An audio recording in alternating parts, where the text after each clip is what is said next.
Listening to The Trade Gods.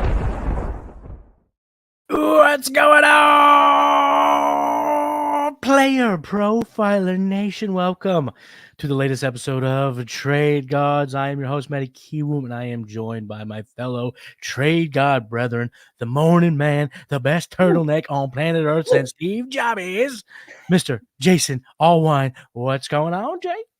What is up, man? Happy to be back every other Wednesday breaking down trades with you, man. It is not a night like it. There's not another night like it.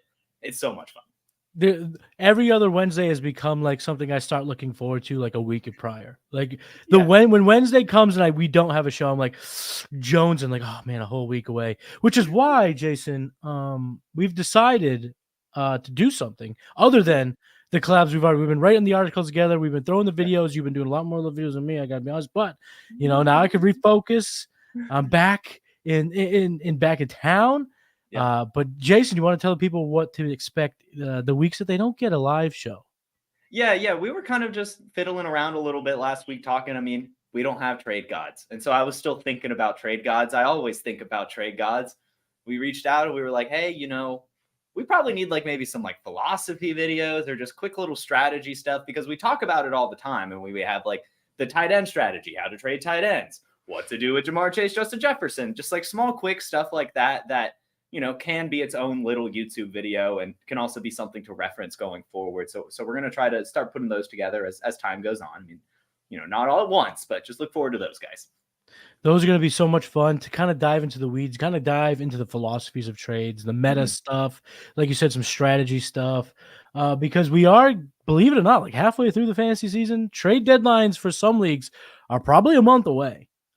So we want to make sure that not only are we keeping everyone whose trade deadlines are either non-existent or at the end of the year, we want to make sure that we're just keeping everyone sharp, but we also want to start talking about some philosophical things, some things you can really start rounding out your trade prowess if your deadline is coming up and you're like, oh, wow, I never thought of something that way. Let me go ahead and try what the trade gods are pick up what the trade gods are putting down. Give it the old college try. Maybe it brings you in trade.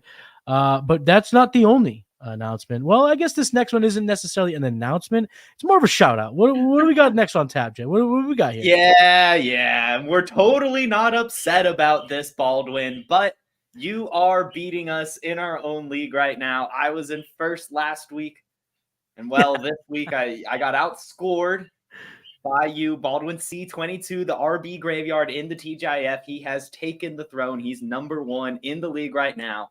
Enjoy it while you can, because we're coming. The TGIF is getting hot. There are a lot of things happening. Trades have kind of slowed down, but I feel like, I don't know if you have this feeling in your gut, Jay, that there's just some stuff that are just the teams I think are going to start either reformulating. We're seeing players thrown on the block that we weren't expecting to see on the block. So it's only a matter of time for this league to truly get going again, get in heat up. Oh, yeah, so people starting. It's coming. Yeah, they're going to be rebuilding.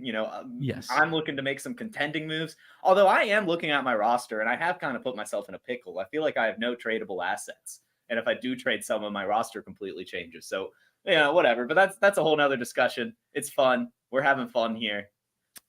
That's a discussion for one of our philosophy episodes where we can dive into some of those type of things, those overall meta type of trades. But tonight's show, we are going back into the weeds.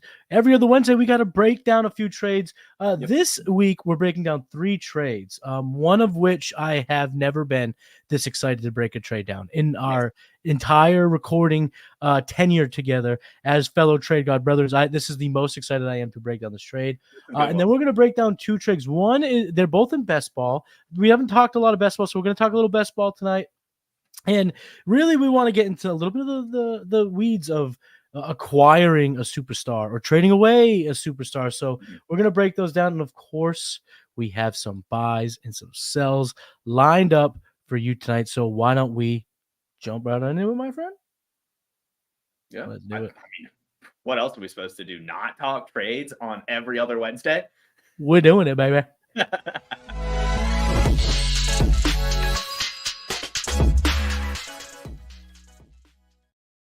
So trade number one comes from a best ball league, a deep best ball league with some wacky scoring here. We want to put this in there so that you guys know no matter what your league settings are, we'll jump into it. We will break it down.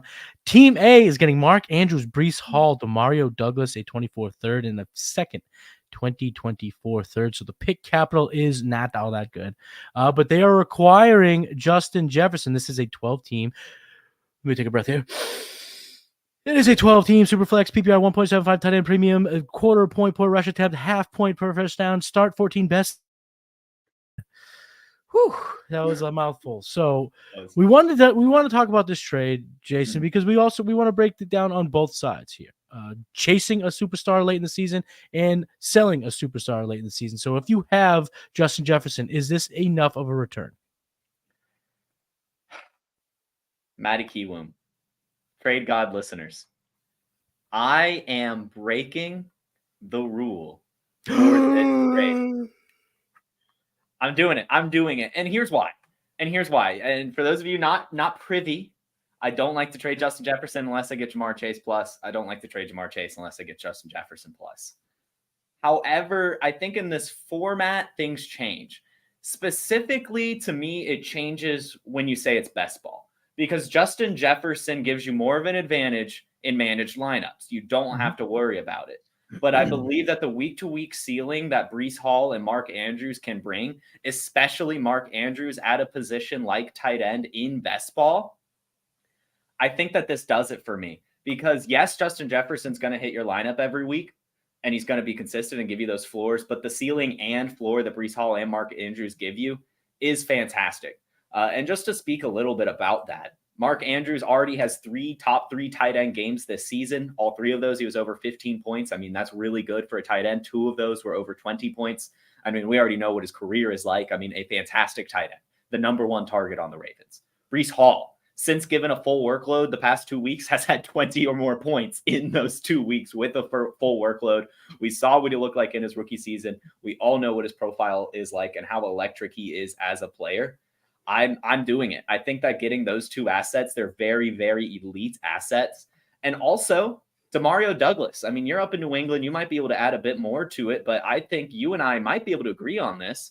I see no reason why Demario Douglas can't be the next Jacoby Myers, can't be the next Danny Amendola, can't be the next Julian Edelman, can't be the next Wes Welker. I mean, we've been hearing rumblings about him all offseason, all preseason he's been producing. As a sixth-round rookie, he already has 2 games with 6 or more targets. I mean, on his profile, too, he's got the 96th percentile burst. Being a small guy, that's impressive. And we know that Bill Belichick is liking him. We know the route running's good.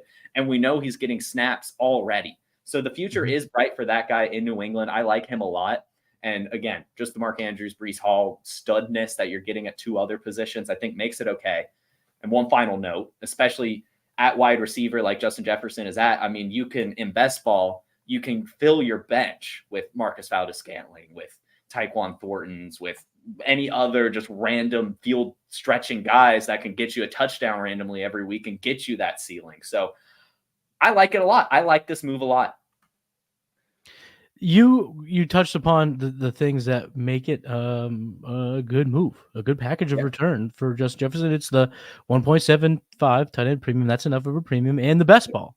Yep. This reads to me, I didn't get the additional context, but this reads to me as if one team looks like they're in the playoffs, the other team looks like they're needing to turn things around or win a handful of their last few games to get in the playoffs. And that just adds a little bit extra, what I would say, it solidifies the return even more. Because Mark Andrews is going to be someone who qualifies as a difference maker each and every week. Breece Hall is looking like that more and more, especially coming out of the bye. Rumors are that Dalvin Cook is looking to be shopped, and I think if anyone gave him a sack of potatoes, they would move him. So just only more making that Breece Hall bell cow role more and more concrete. Now, what I do want to say about Demario Douglas, what he looks like on the field is the Patriots' latest version of Brandon Cooks. Very dynamic, like you said, undersized, but quick, shifty, and he's a playmaker. What I will say about Demario Douglas, and I do think he in general is a sneaky ad, or in your dynasty leagues, a buy alone, because one thing went in favor of Demario Douglas big time last week, which is, they highlighted Douglas, they highlighted Kendrick Bourne, and they won the football game. The offense, the best they've looked all year. Will this continue? I don't believe it will, in terms of the overall offense being competent. But what I do think that we will see is he will be the number 2 target getter behind Kendrick Bourne. I don't think Hunter Henry will elevate to that level. I don't think Devontae Parker or Ramondre Stevenson will be the number 2 pass catcher. I think the top 2 pass catchers we'll see for the rest of the season is Demario Douglas and Kendrick Bourne. Kendrick Bourne, with the yak ability, doesn't need to run a whole bunch of diverse routes to be effective. And Demario Douglas is already adapting to this really tough Patriots playbook. Seems like a player to get your hands on now, before he has a 20-point game and people are like, wait, who is this kid? He's from Liberty, and he starts looking it up, and they start looking, he's had a couple of 5 target games already, 6 target games, and here we go. He's already the window isn't nearly as open as it is on a guy that's basically free 99 right now in most leagues.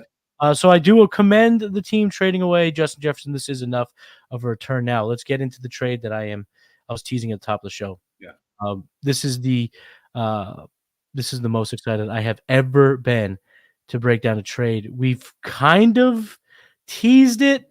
This is a little Easter egg. We've kind of teased it, but we're going to dive right into it. But before we dive in, let's hear about Rival Fantasy.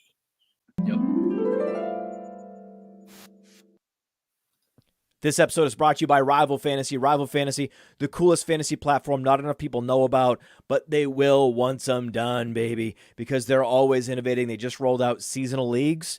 We set them up for patrons, for our listeners, and they funded over $1,000 in payouts. That's what Rival's all about.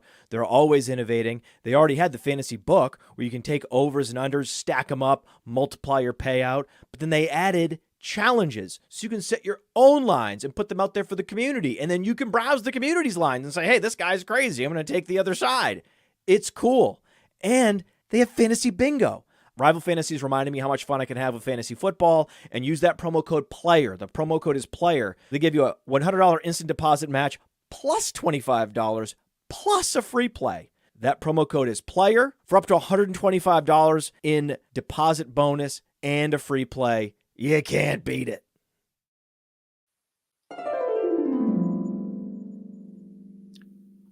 Matty Kiwoom joined by Jason Allwine, the Trade Gods latest episode out. I'm seeing a lot of questions piling up in the chat.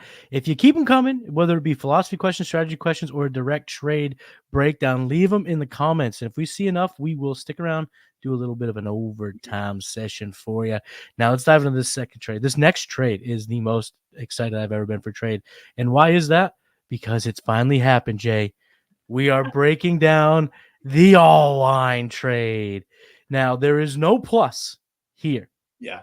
But, I'm so excited to talk about this trade here, because the additional context, and I want to give a shout out to our guy on Discord. His username, and obviously if you want to be able to talk to Jason and I directly in the Discord, playerprofile.com/chat, get in the Discord. Wizened, Weizened. Sorry about that. I can't pronounce Wizened, but he put this in the chat. He let me know. He's like, hey, where can I put this down? Because I think it's interesting. I think you guys would like talk about it. I said, hell yeah, brother. He put it in the chat, and then I got reached out and said, listen, give me all the context. Give it to me. Give me the everything we need here, because we need to dive into an actual. I want to talk to you twofold. This conversation is going to go two ways. One, now with the injury, who are you taking in a 1-for-1? That's going to be the first part of it. And the second part of it, I will ask it in here in a second. This is a 12-team PPR, 1 QB start 10. So you're pretty standard league. This is a fun one. And here's the additional context. The team receiving Justin Jefferson is 12-2. The team that is receiving Jamar Chase is 14-0. So my follow-up question, after you can get into who you'd rather have rest of season, because that is essentially this breakdown. What is your philosophy on trading with potentially your biggest competitor as you head into the playoffs? Yeah, where should I just start with the trade and then or Wherever you feel comfortable, you're a trade god. You could shine upon thee with thy wisdom. I do find it interesting that basically second place traded with first place, and that second place gave the healthy player to the guy ahead of him. I do find that really interesting. I don't understand that strategy too much, but that means they really like Justin Jefferson. Mm-hmm. And I am biased here. I am definitely biased here. I'm a Jamar Chase fanboy, and I always will be. He was my wide receiver 1, even going into 2022, the 2022 season. He was my dynasty wide receiver 1. We'll start with, it's right there on the jersey. Jamar Chase right there. Uno. right there. Right there. Right in our face. But there's a lot of reasons to me why I just believe that Jamar Chase is the dynasty wide receiver 1. We'll start all the way back in college. 2019 LSU goes to the national championship. Jamar Chase has 1,780 yards and 20 touchdowns. Justin Jefferson right behind him, still very good, 1,540 yards and 18 touchdowns. So obviously both of them very instrumental to that national championship run. Of course, Joe Burrow, even more important to that championship run. But Jamar Chase already outproduced him on the same field in college. Mm-hmm. Jamar Chase is over a year younger than him. That's true. Jamar Chase has a better profile. Justin Jefferson, believe it or not, has no workout metric in the 90th percentile or better. Whereas the only percentile or the only metric that Jamar Chase has in the 80th percentile is agility. Everything else is 90th percentile or better. He's just fantastic. And another reason, of course, is Joe Burrow versus Kirk Cousins, or Joe Burrow versus whoever the Vikings quarterback is next year. And while Justin Jefferson is a fantastic wide receiver and easily, maybe even just wide receiver 1B, but the long-term output for Jamar Chase looks better for me. The quarterback looks better. He's younger. He has a better workout metric. He outproduced him in college. Jamar Chase is my guy. I'm going to prefer Jamar Chase. I can't fault anyone for taking Justin Jefferson, though. I mean, I can't. Before we dive into the philosophy of trading with your adversary, your biggest competition probably, I want to just give my 2 cents here on the player breakdown, the trade itself. I think everything you said is true. Coming into the year, though, I was a Justin Jefferson guy. Okay. I still would be a Justin Jefferson guy. Here's the thing, though. And with the window being open, I'm all for buying Justin Jefferson, even if it means maybe taking a little bit of a downgrade over the next couple of weeks or the rest of the season. But for Jamar Chase, it feels like it's too much of a biased thing as opposed to a strategy, a winning philosophy. I'm all for getting your guys. Yes. This feels like you're doing it at such a detriment of your 2023 season. And the additional context, shout out to Wiesand, my man W. I'm going to call him my man W. And W for sending this additional context, because it, for me, truly drives home how he won this deal. He is the team 14-0. He also has Joe Burrow, so he did complete the steal. Wow, yeah. I mean, wow. And the reason why I think that this trade for me was a slam dunk home run, and even though I do like Justin Jefferson more long term, it's like you said, it's not a lot. It's 1A, 1B, whichever side when you're on. The other side you respect as much as you can respect a fantasy asset in Dynasty. Yeah.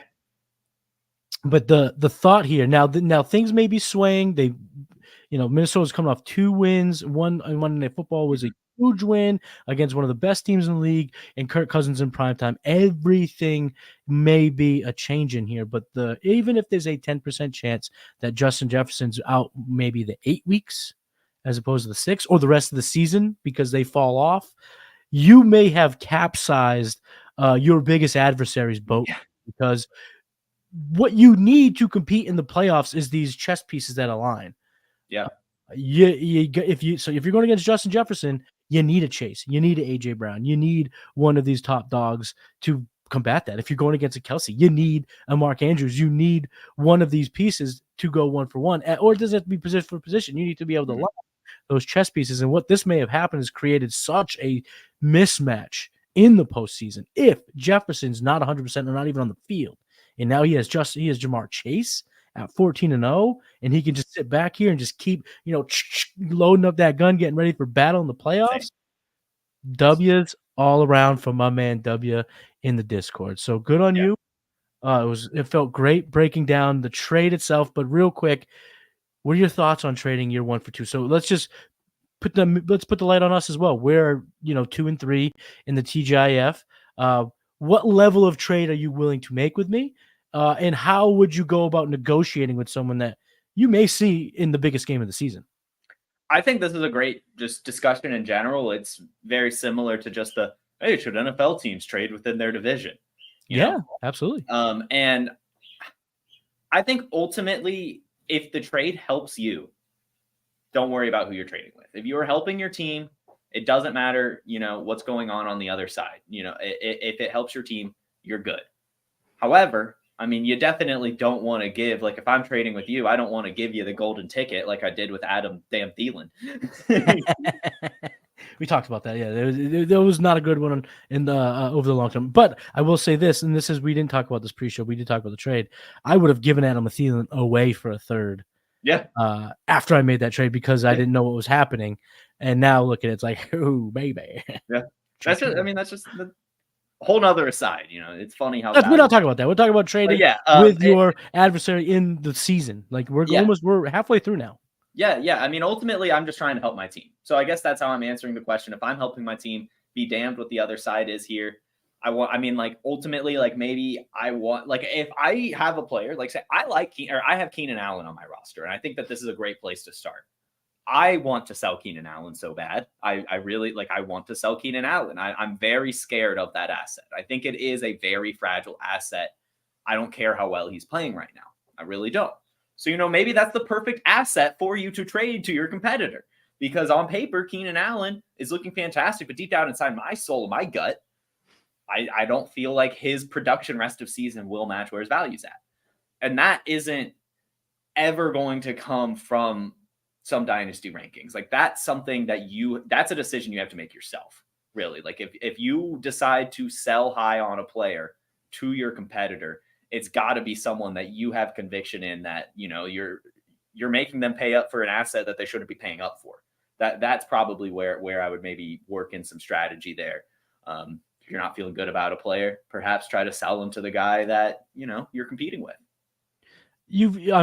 I think the gist of what you're saying is kind of my philosophy as well. I think that's the best way to go about it. You should only care about what you're adding. Obviously care about what you're giving away in terms of the trade value, but don't worry about the other team. Don't worry about making another team better. Always care about making your team better. I'm in my home league, the team that we were in the championship last year against one another. We're both looking like we're going to make the playoffs this year. I went to him for Alexander Madison. I needed a running back too. I'm getting desperate at this point. I keep turning to, Antonio Gibson, Samaje Perine. Like, I'm turning to those guys. So I'm getting a little extra desperate. So I went for Alexander Madison, who's on his bench. And the answer I got was, I'm not trying to help you out right now.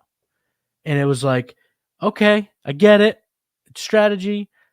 Cut to Monday night. Cam Akers gets the last 10 of 13 carries. Yep. My desire for Alexander Madison started to dwindle, so he could have gotten something. He could have gotten off that exit ramp, like you mentioned, and then sold that potential ticking time bomb to his biggest competition, or one of his biggest competitions, and he didn't take that because he wanted to take the lame duck side. And that's also a lesson that you can't let that.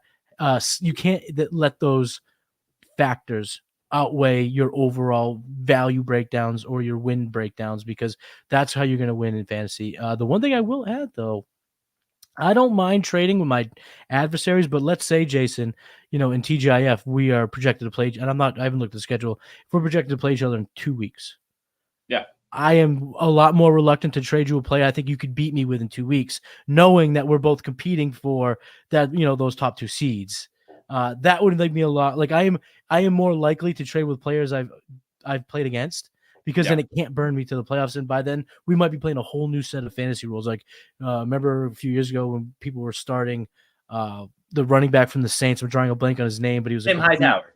Tim Hightower. Like Yep. we might be playing CJ Anderson of this season. Like there's a whole new set of rules we might be playing with in the playoffs. So I don't care about trading with people I might play in the playoffs. I care more about people I'm going to be playing within the next couple of weeks, because those wins do mean a whole lot to me now. And if you can look and you see, oh, whoa, he's got a bye in week 10. I play in week 10. Maybe he won't look at it. That is a move I will kind of deploy. It's kind of one of my dark magic type of move. But That's a good one. that is also, I want to talk to you about that, because I also want to give the folks listening why they should tune in to our philosophy episodes that are going to be dropping the weeks that you don't get the Trade Gods Live, because this is the type of things we're going to dive into, and we'll get into a lot more of it when we get into just philosophies, just strategies, things of that nature. So let's move on to the third trade. Again, I can't believe we finally did it. Took us how long to get a Jason Allwine trade, the rule, the one for one, and it finally happened. We might came through. What we might be like nearing our 1 year anniversary. We Yeah, really for sure. might. No, we're right around it. Yeah, Yeah. I think it was around Halloween. Yeah, I think it was right around Halloween, like November-ish. We'll have to. It may have already passed. I don't think in it this passed time yet. frame. I'm gonna go ahead and like pull up our YouTube and look later. But that Yeah, way we'll have to have a birthday celebration next week, regardless. If it's hasn't happened, if it has happened, we'll have a birthday Dynasty celebration. Roundtable. Get out of here. We've got to do the Trade God's birthday. You know, maybe we'll have them on as a collab episode, all four of us, Yeah. and they can just come celebrate our birthday. Oh, But no, yeah. shout out to We Matt, get shout out to birthday Seth. hats. Those guys are the best.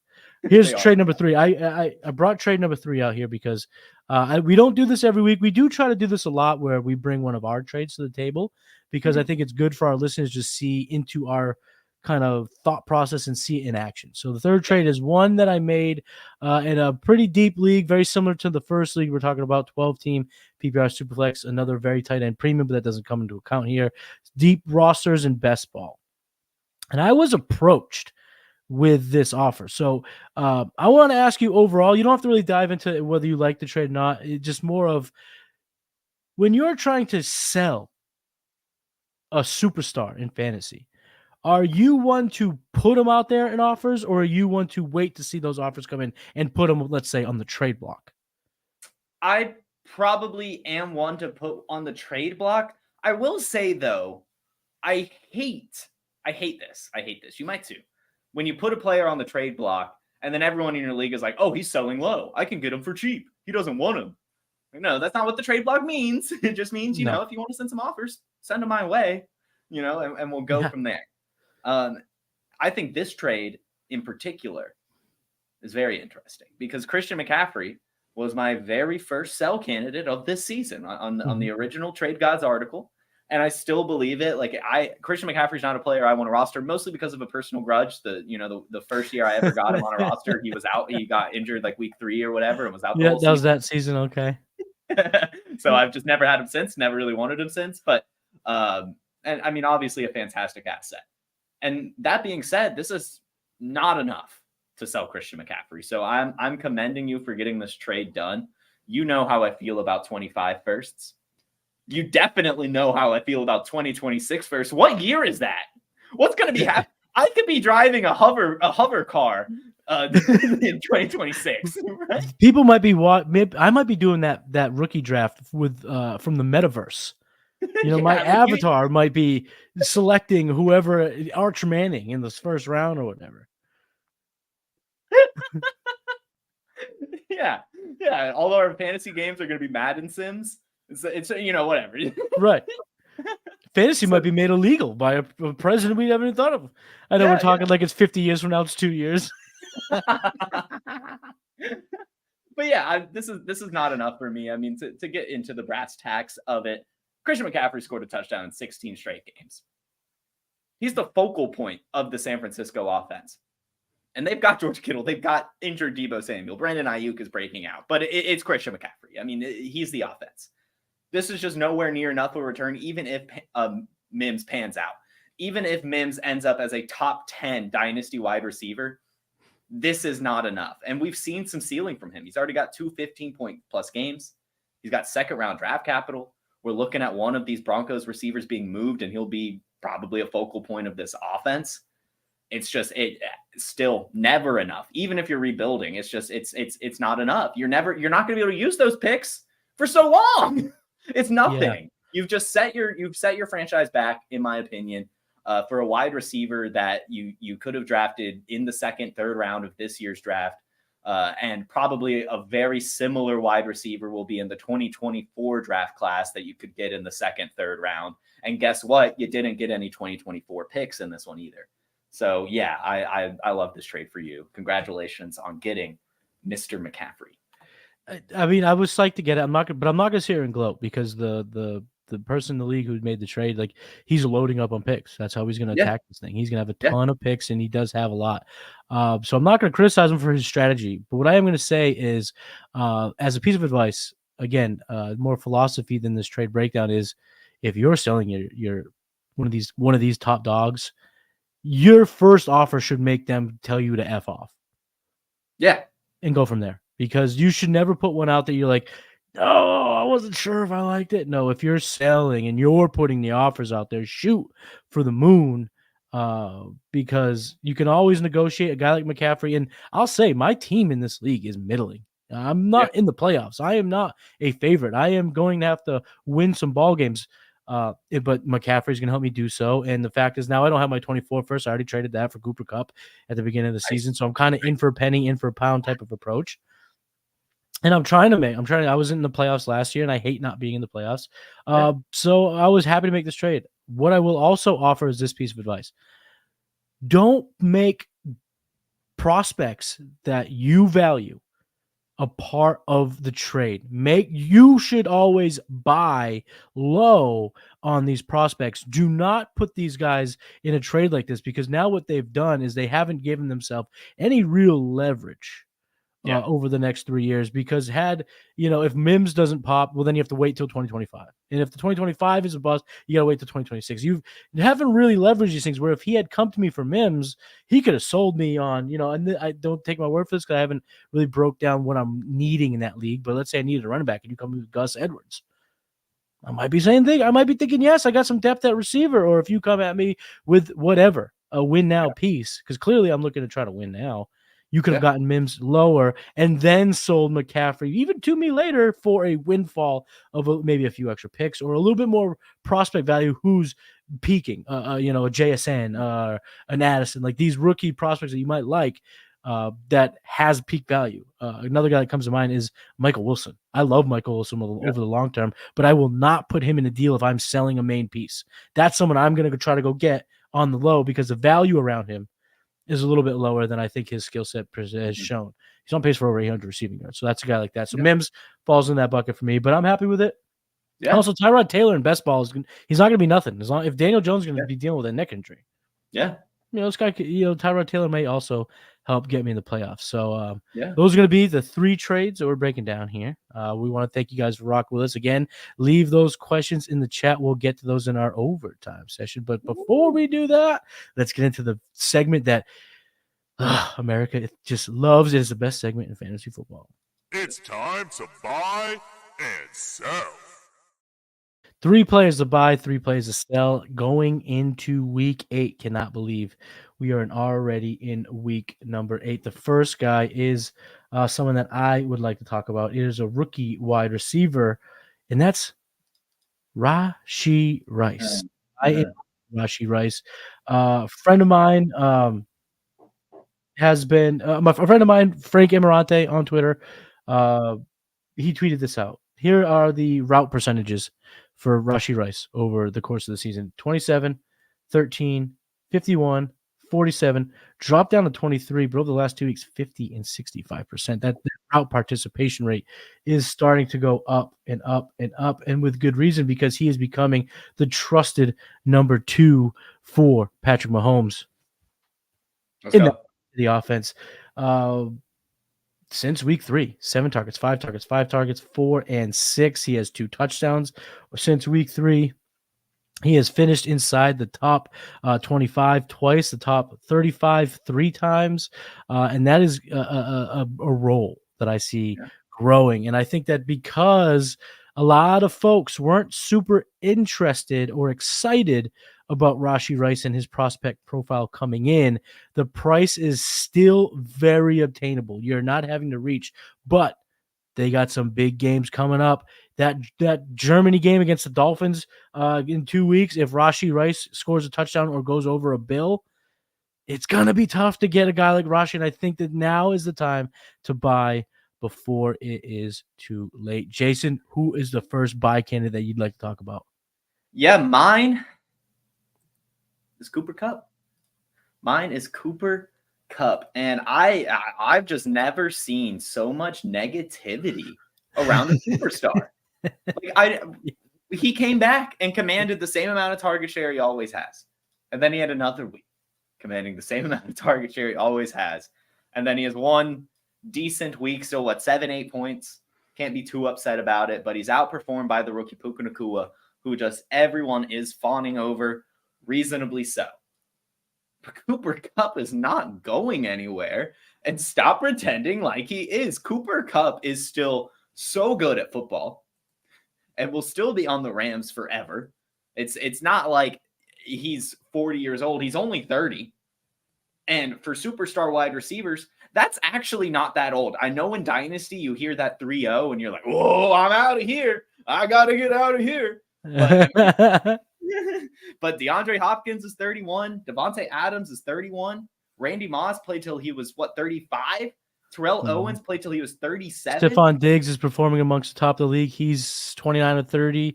Tyreek Hill is right around 30. He's one of the best wide receivers in the league. Antonio Brown, even though he's cuckoo and a humongous scumbag, he was still good until he did jumping jacks off the sideline. So, receivers, especially of this skill set, are typically lasting a little bit longer in their careers than, say, a Calvin Johnson type.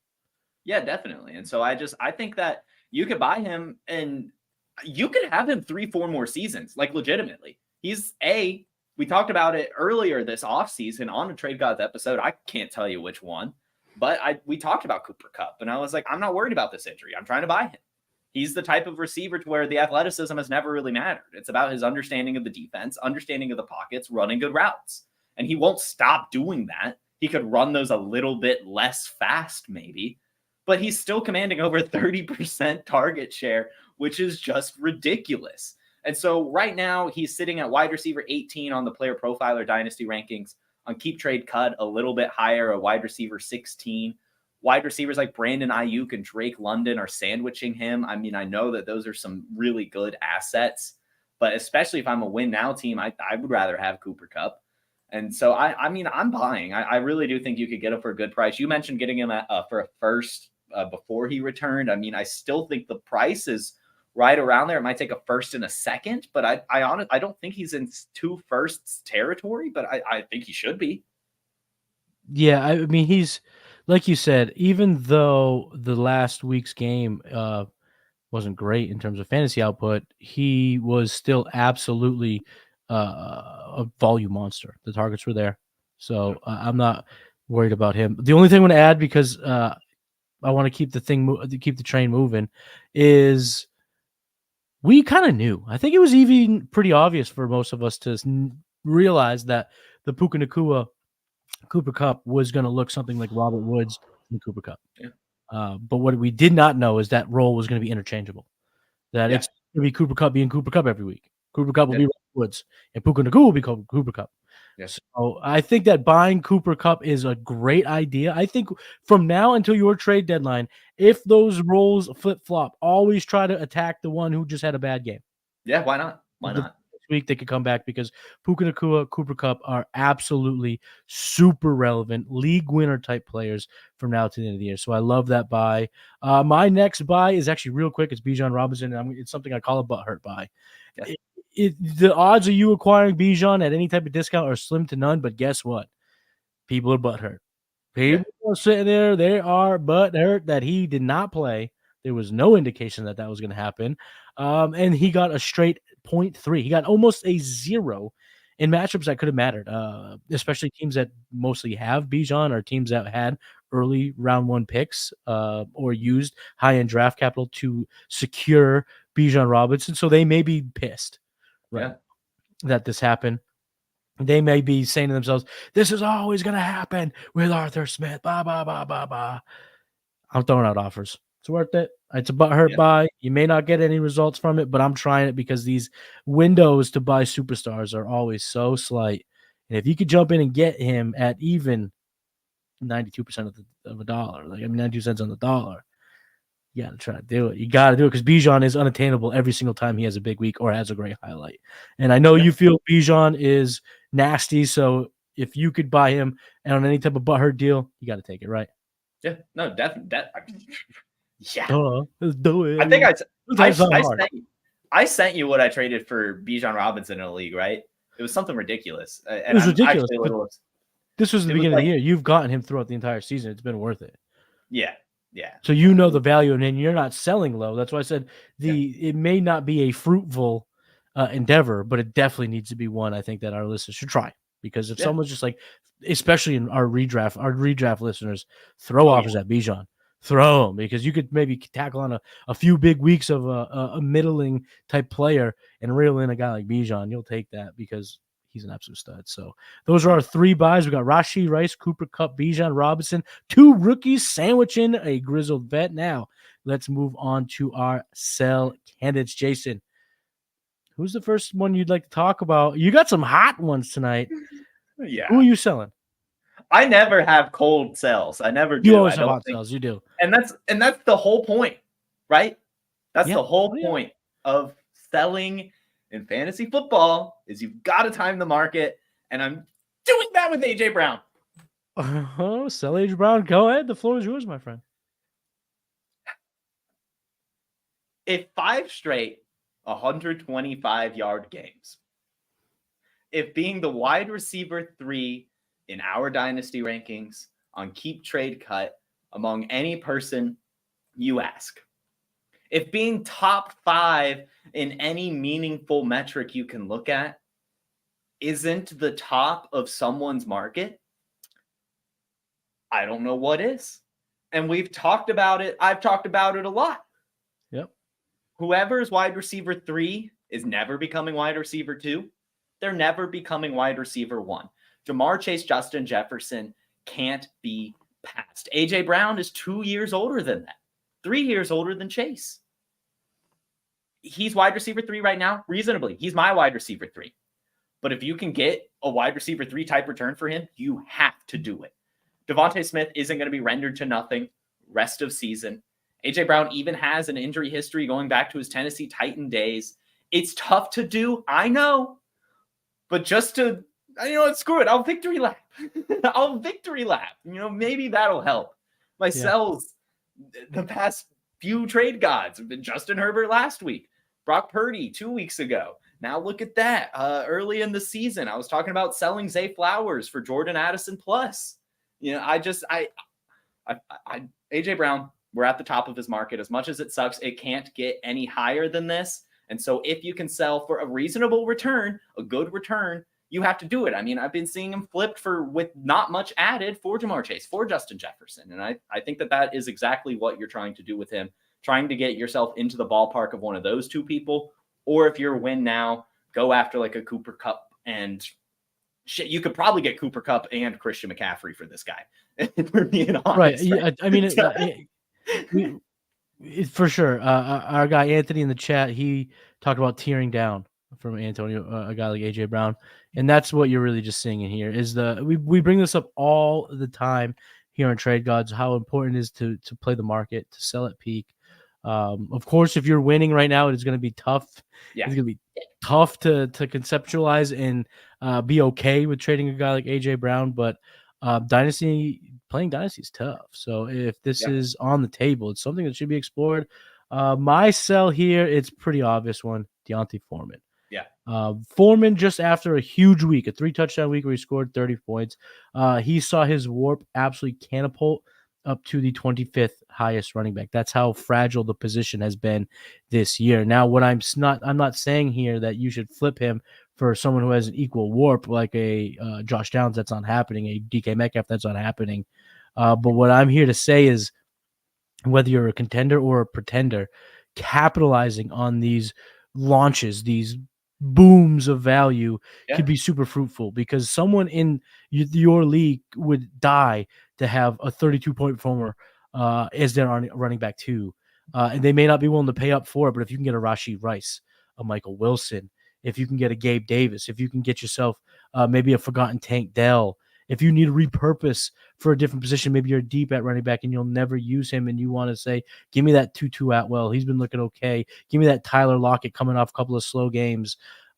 This is your chance to do that as a contender, and as a pretender, you will absolutely be loving the fact you got a round 3 for Deontay Foreman. You will be raving and rooting and raving if you can get a round 2 for a guy like Deontay Foreman. That's going to be tough sledding. It's not always going to be on the table here, especially with Roshan coming back. But a lot of people who are trying to win in the short term will see that 30-point performance, and they may, they're going to bite. They're going to look at it. They're going to definitely think about it. But you got to act fast because there is a primetime game coming up. So if Roshan comes back, and Roshan does it on Sunday night, this value is DEE dead. It is dead in the deed. I don't know. I can't spell apparently. I said deed, but it's dead.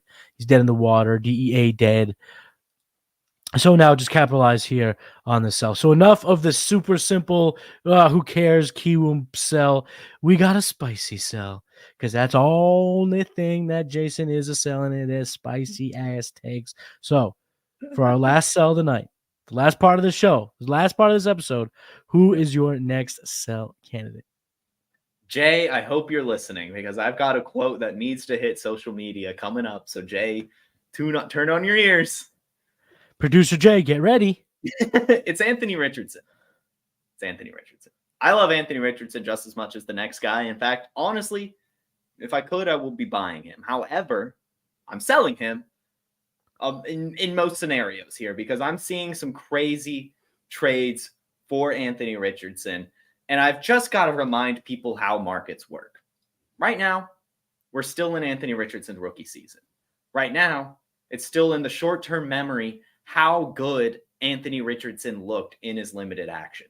And as such, he's still a top 8 dynasty quarterback. You can take him. You can get CJ Stroud plus. If you like Bryce Young, you could get like 100 Bryce Youngs for him, right? You could get so many different quarterbacks plus for Anthony Richardson. And we don't know for sure that this just isn't his play style. I mean, there's a very high likelihood that Anthony Richardson just plays too aggressively and is going to get hurt again, right? I know that the surgery just came out a success, but back to just reminding people how markets work, talking about this rookie season, how fresh everything is in our mind. Every day we stray further from Anthony Richardson being on the field is a day we stray further from God.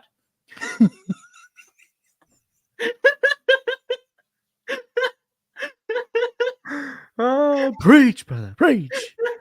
Because I guarantee you on this episode right now, Matty Kiwoom, we will be looking going into 2024, and Anthony Richardson probably won't even be a top 12 dynasty quarterback because people will have forgotten how good he is, and they'll be looking at all the shiny new toys in next year's draft class.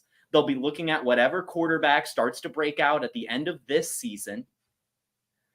And Anthony Richardson's going to be forgotten about. The person who's rostering him and held onto him in their IR spot all off season and season is going to be sitting there like, well, what do I even do with Anthony Richardson? He did nothing for me. I'll try to see what I can get for him. I want another quarterback. I guarantee that he will be cheaper to acquire later. If you have him now, sell him now, buy him again later if you believe in him. But this is definitely the top of his market. Every day away from him on the football field is a day his value goes down. Every single day.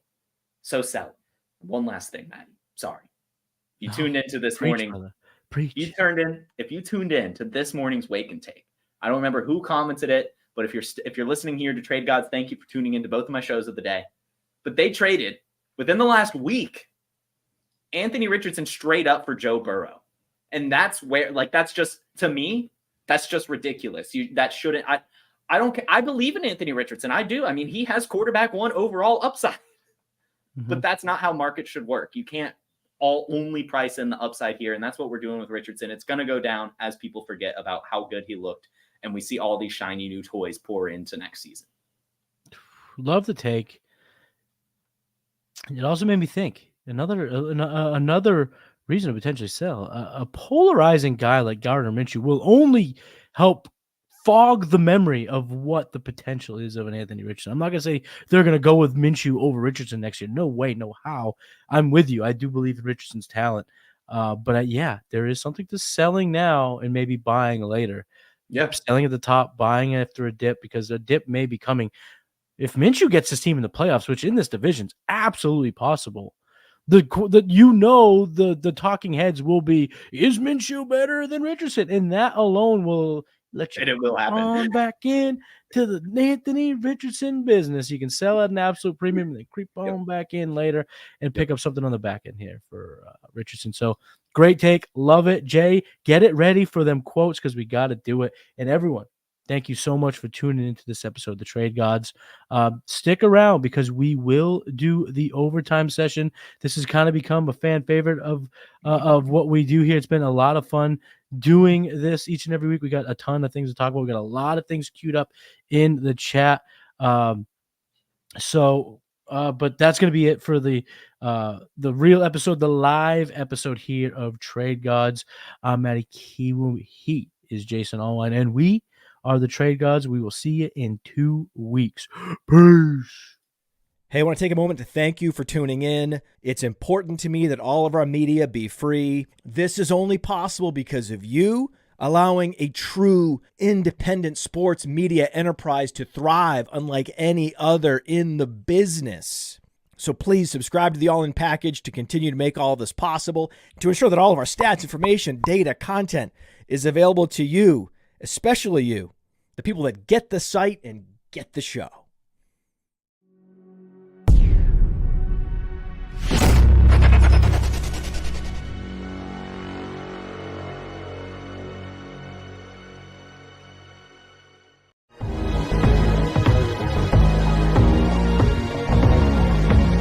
You're listening to The Trade Gods. What's going on, party people? Welcome to the Trade Gods Overtime Edition. We got a whole bunch of questions in the chat, so let's get right into them. Ruckus is asking, just traded Najee and Zach Moss for Joe Mixon in the Superflex tight end premium. Pretty rad, huh? Do you like that, Mixon, or would you rather have the Najee Moss side? Yeah. If this was, and I am so upset that Najee Harris did not pan out. He was somebody I did believe in, and I felt it was reasonable to believe in. How often does a running back play through an entire season with a Elise Frank injury? And how often does that running back also have over 1,000 all-purpose yards and 10 touchdowns? That was probably the only time we'll ever see that in history. And so I'm very shocked at the usage by him. I'm very shocked at the production from Najee Harris. And I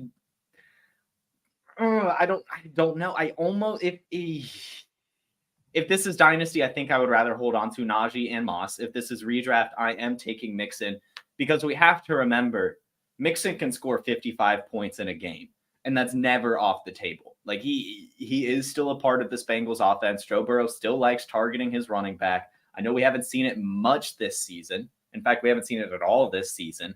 But better days are coming for Joe Mixon. And just getting any part of the Bengals offense is worth it. And I think one thing also to note is that Chase Brown has been absolutely terrible. Travion Williams has been absolutely terrible. Chris Evans has been absolutely terrible. So it's still just Joe Mixon. So, I mean, I like this move. I just wish Najee Harris didn't I honestly don't know what's going on. The Najee Harris situation is just weird and kind of frustrating to me.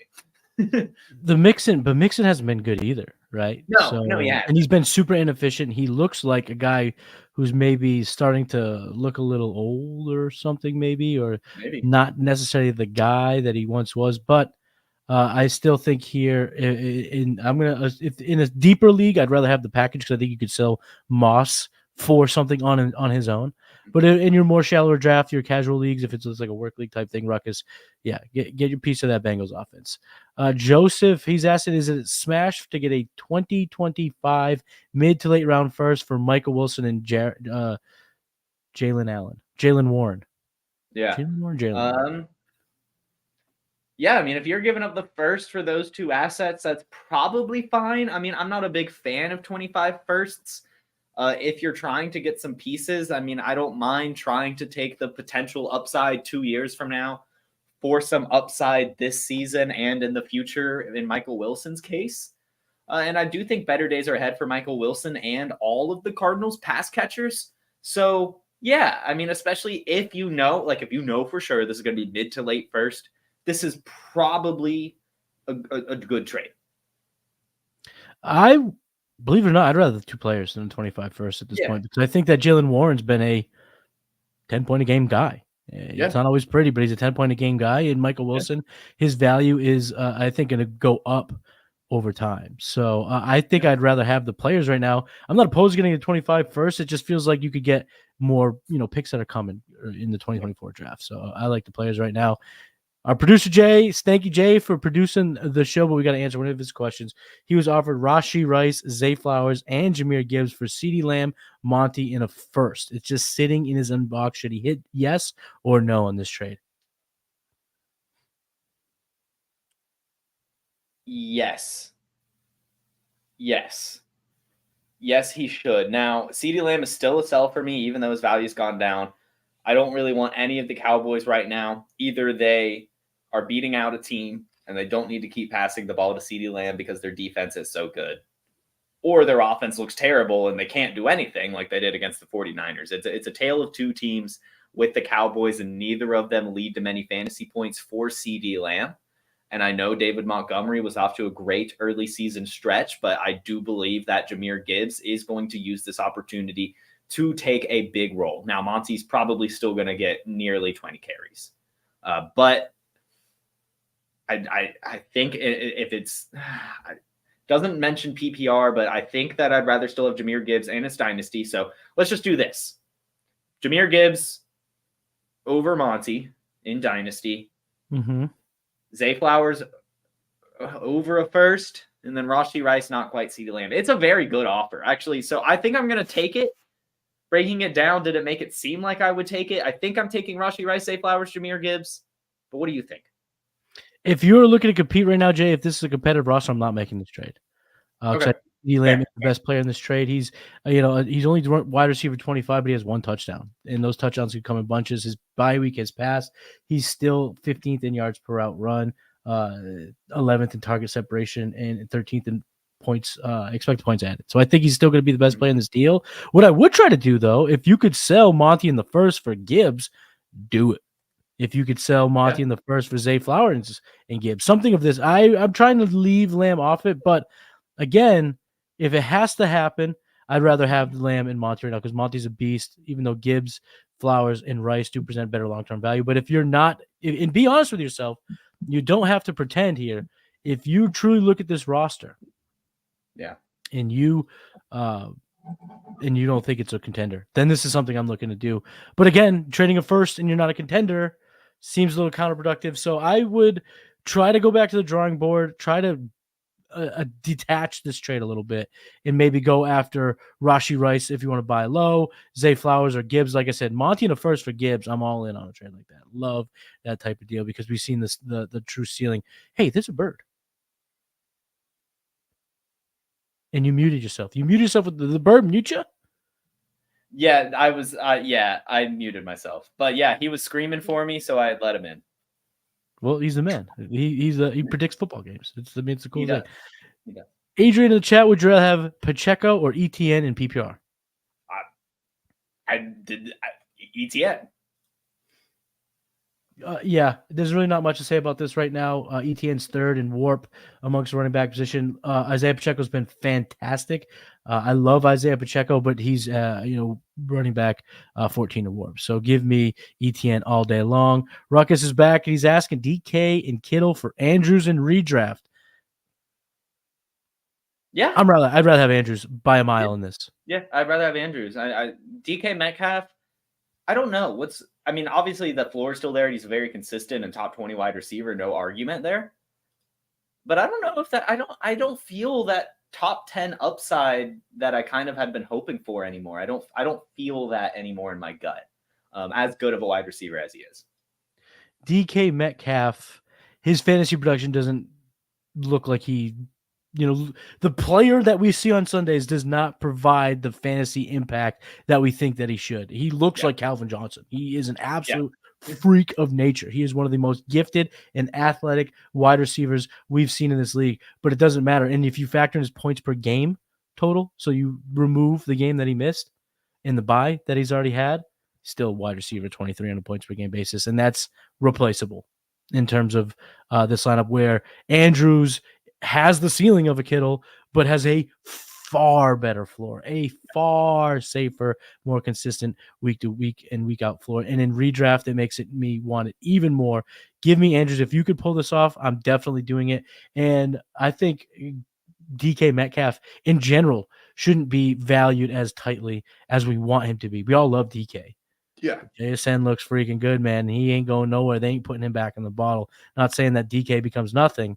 It just becomes a three-headed monster with that veteran, Tyler Lockett. Bobo, too. Not Bobo. Bobo's a good fill-in, but that's it. Someone goes down, Bobo comes in. That's it. But Bobo has a higher PFF grade than Rashee Rice. Okay, that's not always right. PFF's not always right. Adrian's back in the chat. Breece Hall or Tony? It has to be Pollard because it ain't no way it's Kadarius Toney. Breece Hall or Tony Pollard rest of the season? Yeah, Breece Hall. Yeah, I want Breece Hall. We've seen him unlocked, and it is glorious. It's so nice. Jesse Driscoll, just curious. He needs an RB2. Do we want Roshan Johnson or Tajay Spears? Let's go right now, and then we'll answer it with this caveat as well. So, is it Roshan or is it Spears for you? I mean, I really do want to say Roshan. I really do. It's not for me though. It's Tajay. It's Tajay. Tajay's producing on his own way more than a guy like Roshan has. He has a top 10 finish in running back this year. So I'm going Spears, and then if Henry's traded, Spears could be a legitimate league winner. I'm going to throw one sneaky caveat to this in general. I'm testing the market for my Tennessee Titans.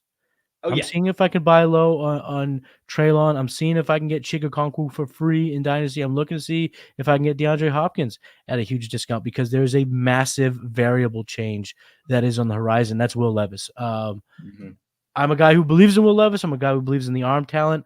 I don't think that he'll be the stud that I once thought given his draft capital and his beginnings to this league. But if he comes in and just gives them more than Ryan Tannehill, which is completely possible. Easy. We could see those guys ignited in a way that we were hoping for.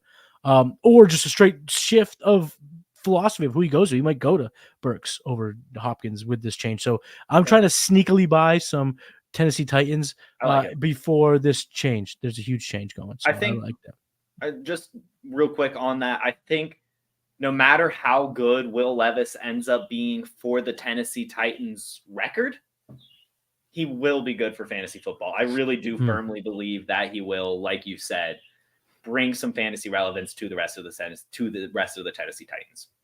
I love it. Love it. So ZA215, he's 5-2 in a full point PPR league. He's got Jefferson. So should he send a 24 second or a first round pick for Addison? He has Jefferson, Hill, Christian Kirk, Cooper, Dubes, and Mingo. I mean, there's no way you can get it done for 2024 second. No way. If you can, I mean, you have to. Yeah, 100%. If you could, I would send both. I would send both.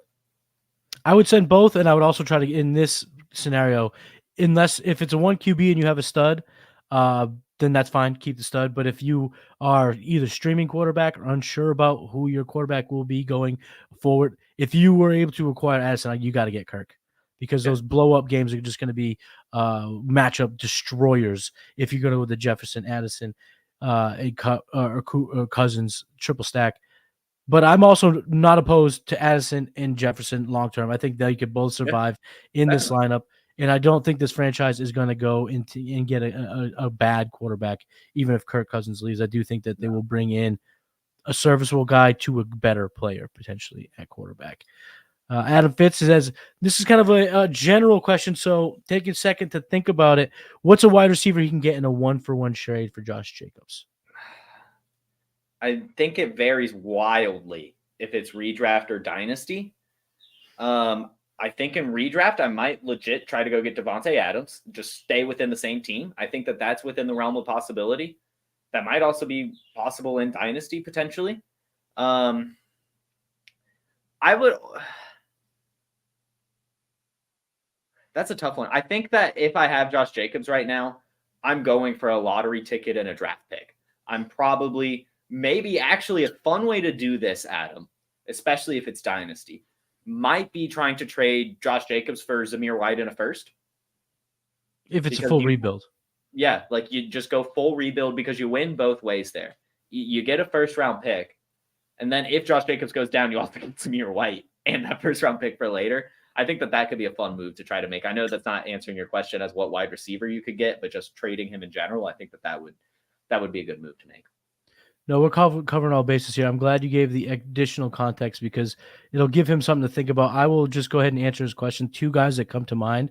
One is Nico Collins. He's coming off a bye, in a little bit of a slow game before the bye, so maybe there's a slight freeze on his market value, and that's someone I would be willing to sell Jacobs for. The other guy, if you're looking to sell Jacobs, is Devontae Smith.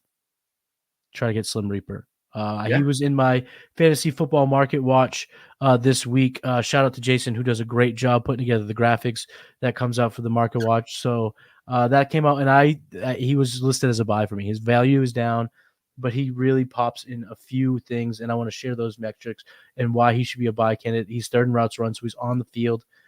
He's 11th in air yards, 10th in deep targets, and 9th in unrealized air yards. A player of that caliber playing with a player like Jalen Hurts, that will normalize a bit, that will stabilize even more, and then we will see some big games coming for Devontae Smith, who, believe it or not, is still a top 30 wide receiver overall, given his bad play recently. So the upside's absolutely there. Let's go lightning round here. DK and Warren for Javonte. No, I think I roll me with neither. DK Warren. Yeah. 100%. If you look at the numbers, Warren's scoring as much as Javonte Williams. Yeah. He's probably right around the same scoring, so I'm not doing that. I don't think that's an upgrade. I think Warren could be someone that you start just as many weeks as Javonte going forward. France fan, are we buying Foreman for a 25 third? This is what I was talking about. A selling, you're going to want the third if you're not a contender, but if you are, yes, I would trade a 25 third for Devontae Freeman. And if you can or have Roschon Johnson, then I like it even more and just kind of solidify that potential. Go Jin in single QB PPR 12-man tight end premium. This looked like a blockbuster trade. Okay, geez. Justin Jefferson and Marvin Mims, and he would be getting A-Chain, Jaden Reed, and 3 first-round picks. Is this enough to sell Justin Jefferson? No. Mostly because they're also selling Marvin Mims in this scenario. I guess we could probably just say Jaden Reed and Mims cancel each other out. So then it really just becomes A-Chain and their next 3 firsts for Justin Jefferson. I think that that's a good starting point. I do think that that's a good starting point. But given that the firsts get worse, like if it was maybe A-Chain and 324 firsts, that might be good. But I think that given that it's, a 25 first and then a 2026 first, I'm rolling with Justin Jefferson there. I love Devon A-Chain as much as the next guy, probably more than the next guy. You love Devon. You do. So I just, that's not quite enough for me. No, it's not enough for me either. And I like Jaden Reed. I like A-Chain. But this not getting a grouping of firsts, it makes a difference for me because now you have one bullet to get Marvin Harrison Jr. or you'd rather have Justin Jefferson. Then you have to wait till next year to see what you can do. And then you have to wait until a year after that. Whereas if you had 324 first, then I'm on board because now you're trying to truly make a run at Marvin Harrison or Malik Neighbors. You're trying to get 2 of these guys that can help you get this fast turnaround going on, where this just to me is one of those that I think will pop in a lot of trade calculators, but it's not something I think you should do when moving away Justin Jefferson. Rank these players real quick. Puka, Thielen, and Jonathan Taylor. Oh, Swift, Puka, Thielen, and Jonathan Taylor in an 8-man league. How would you rank those 4 players? I'm just going to rank them. Let's go with I guess just Dynasty in my head. Jonathan Taylor, Puka Nacua, DeAndre Swift, Adam Thielen. I don't have the matchups in front of me. It's only Wednesday. I just haven't had the brain to even look at the matchups and start sit decisions this week. So if it's a weekly question, I can't. I don't have the answer for you. Dynasty, you nailed it. That is the right answer. Isaac G, should I trade Rice for A-Chain? Yeah. Yes. Yeah, I love Rice. I'm buying Rice. But if I can get Devon A-Chain for Rice, you got to do it. I don't care if it's Ray Rice or Rashi Rice. You are trading Rice. Simeon Rice. I don't care. Sidney Rice. I don't care. Uncle Ben's Rice. It doesn't matter. Jerry Rice. Jerry Rice. At this point, you're trading him for A-Chain. You got to do it. 12 yards per touch. 12 yards per touch. He's coming back week 11, so get ready for that 10-team PPR. He's 3-4, so he needs them wins. He's got Jetta, Bijan, Pollard, Barkley, Spears. Wait. There's no question. He's just roster baiting. He's just roster baiting. He's roster baiting, but here's the follow-up question. Okay. Eckler for Devontae. Who would you rather have looking at this roster? So it looks like pull the roster back up for me. He didn't mention either of those in the roster. I guess he's maybe trying to trade for one of them. Oh, okay. So if he's trying to trade for one of them, I mean, I like a lot of these guys that he has. How does he have such a stacked roster? I think. For me, it's Devontae. It's not even close because Bijan, Pollard, Barkley is locked and loaded. Yeah. Where Diggs, Waddle, Addison, Ridley is also locked and loaded, but it does allow. Yeah, but there is more of a chance that you play Devontae Adams, so I would say Devontae Adams. Hey guys, want to trade away Keenan, James Cook, and Marquise Brown for Jamar Chase? Are we good with that? Yeah, actually, and Jamar Chase was just traded in Trade Gods, but I have Keenan Allen and James Cook in the Trade Gods League, so I can't remember. I think it's STLP. No, STLP traded him away. It's big time Timmy Jim, I think, that has Jamar Chase, actually. So I don't know if he'll do that with me. But if this excites you, I will definitely add to Keenan Allen and James Cook for your Jamar Chase in the Trade Gods League. I love this trade for you, Matt C. Matt C absolutely smashed get Jamar Chase. And that is why, Jason, you are a true trade god. You took the question and spun it into a sales pitch to make a trade happen. Love it. Love it. Start one. So start set question. Because you tuned in, we'll answer, but it's going to be real quick. Jaden Reed, JSN, KJ Osborne. It's JSN. Assuming they don't play. Even if they do play, it's JSN. It's just JSN. Yeah, if we're assuming Metcalf's not playing, JSN. It's JSN, no doubt. DJ Moore and Swift for Chase. Yeah. Listen, I'm DJ Moore's fanboy. I am pointing at his rookie card. I have 2 of his jerseys. There's no bigger fan of DJ Moore, but if I could trade DJ Moore and Swift for Chase, I'm doing it. Sober money, would you trade T. Higgins for Ramondre and Jalen Warren in a PPR Dynasty Superflex? His only other running back is Breece Hall. Yes, I am doing that. Yeah, I don't even care for Stevenson. I don't even care for him, but I would do that. Yeah, I'm with you. I don't really care for either of those assets, T. Higgins or Stevenson, but knowing that you need a running back, why not try and hope that Stevenson goes back to his last year's usage? Yeah, absolutely. Do I keep Henderson? I'm assuming Darrell Henderson. You saw a report that he moved back to the practice squad. Did he really? No, they're going to call him up. So I found something very interesting, and this is where Wake and Take will come in handy here. I don't know if it applies to running backs, but I know it applies to quarterbacks. The second string, let me make sure I get this right. The third string of a position needs to be on the active roster.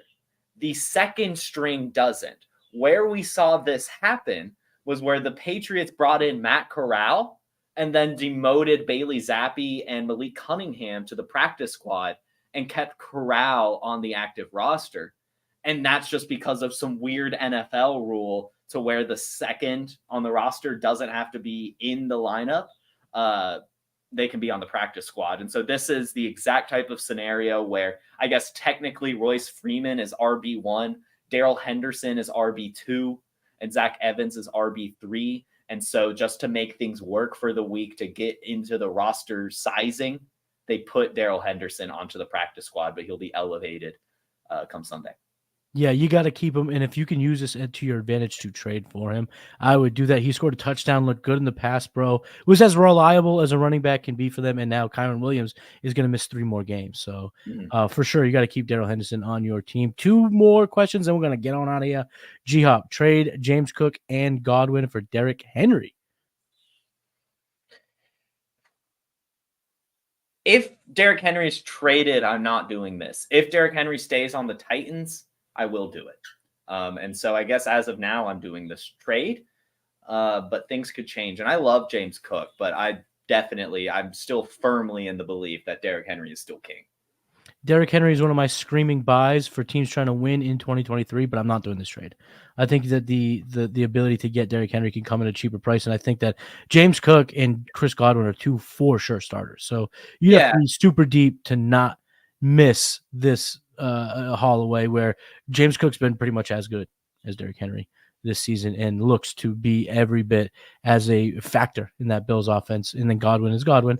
So I am not doing this trade, but I am looking to buy Derrick Henry. Yeah.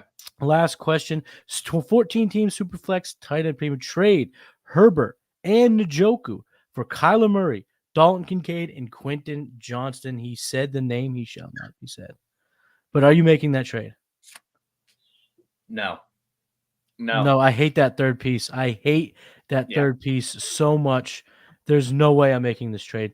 But I do like the concept, Scott. So if you can retool, I do like the idea of taking Herbert and getting Kyler plus. And I think Dalton Kincaid is a great start to that plus. But Quentin Johnston, you completely lose it for me. There's nothing to be encouraged about in this kid's profile. And what we have to start realizing is the Podfather might have been right. He was screaming this from the mountaintops to stay away from Quentin Johnston. And he's basically, his premise was, did you learn nothing from the past? Josh Doxson, N'Keal Harry, Kevin White, Rashad Perriman, these clasher types, they don't seem to translate well to the NFL. So I don't love that trade. But that's going to do it for the Trade Gods Overtime edition. Thank you guys so much for hanging out with us.